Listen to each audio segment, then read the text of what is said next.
लेकिन 2024 के जो लोकसभा चुनाव के नतीजे देख रही हूँ राशिद जी, उन नतीजों के हिसाब से जो मैं वोट परसेंटेज भी देख रही हूँ, वो वोट शेयर 39 और 34 का है। यानी 39% टीएमसी का, 34% बीजेपी का।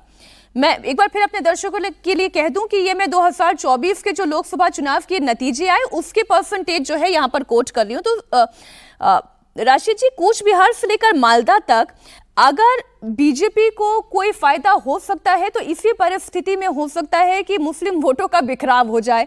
इस पर हम हालांकि पहले लंबी चर्चा कर चुके हैं, लेकिन रायगंज, बालूरघाट, मालदा नॉर्थ, यहां पर यह हो चुका है, वोटों का बिखराव हो चुका है। अगर ये इस बार भी होता है तो हो सकता है बीजेपी के पास एक चांस हो, बीजेपी निकल जाए यहां से भी। जी मीनाक्षी, देखिए यहाँ पर सबसे बड़ा जो भाजपा के लिए एक सुखद एहसास होने की बात ये होगी कि वहां बड़ा स्टेटमेंट लगेगा कि कांग्रेस की परफॉर्मेंस अच्छी हो। अगर कांग्रेस को यहाँ अच्छी बड़ी तादाद में वोट मिले तो उससे जो है भाजपा को ताकत मिलेगी, मजबूती मिलेगी। और अब जैसे जानती हैं कि मौसम नूर जो एक वहाँ की बड़ी लीडर है, वो तृणमूल छोड़ करके वापस कांग्रेस पार्टी में आई है और उनके परिवार का भी वहाँ बहुत दबदबा है और अभी वहाँ गमी भी हुई है।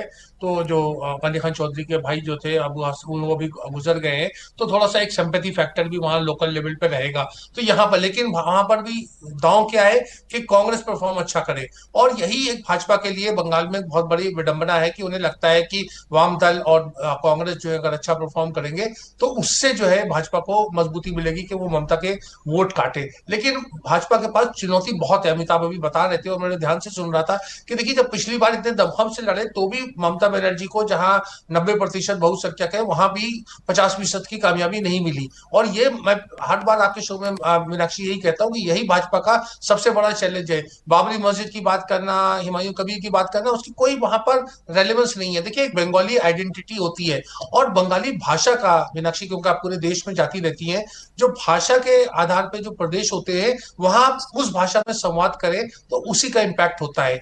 नरेंद्र मोदी जी बहुत अच्छे वक्ता है, अमित शाह जी बहुत अच्छे वक्ता है, लेकिन बंगाल में अगर आप बांग्ला भाषा में बात नहीं करें, मतलब पॉलिटिकल उसके लैंग्वेज में, तो जी। उसका इम्पैक्ट आधा अधूरा होता है। यही चीज गुजरात में भी होती है और यही चीज केरल, तमिलनाडु में भी होती है, यही चीज कुछ हद तक पंजाब में भी होती है। तो ये लिंग्विस्टिक स्टेट में बहुत बड़ा एक चैलेंज है और एक ऐसा भाजपा को एक लीडर की तलाश है। और अभी मुझे लगता है कि शुभेंदु अधिकारी से वो तलाश पूरी नहीं हुई है कि वो हर इलाके में जो बंगाल के जो अलग अलग रीजन है वहां का वो नहीं, एक ये बड़ा ये नेता तो हो, एक बात बड़ा हम चेहरा जानते हो। ही हैं कि 294 में से अगर सीटों की बात की जाए तो 215 सीटें ही ऐसी है जहां पर बीजेपी के पास उनका अपना संगठन है, जहां पर उनकी ताकत है। उसके बाद तो फिर ये लड़ाई बहुत मुश्किल है। 80 सीटें तो ऐसी है जहां पर उनके पास अपना संगठन नहीं है, नेतृत्व नहीं है, वहां ताकत नहीं है। इसलिए हम भी समझ रहे हैं अक्षत जी कि जो कुछ भी बीजेपी हासिल कर सकती है वो इसी पहले चरण में हासिल कर सकती है। दूसरा चरण तो वैसे भी डेफिनेटली अब उनके लिए बहुत मुश्किल होने जा रहा है, बीजेपी के लिए। डेफिनेटली सही बोल रही हैं। तो पिछली बार जैसे फेज वन के अंदर 59 सीटें भाजपा की आई थी आउट ऑफ 152 सीट्स जो अभी चुनाव के लिए जाएंगी। अभी उसमें भी अगर हम लोग उसको फर्दर ब्रेक करते हैं तो नॉर्थ बंगाल का जो आप एरिया बोल रही हैं, दार्जिलिंग वाला साइड हो गया, मालदा वाला साइड हो गया, नॉर्थ बंगाल के क्षेत्र में, तो भाजपा की वहां पर 30 सीटें आई थी।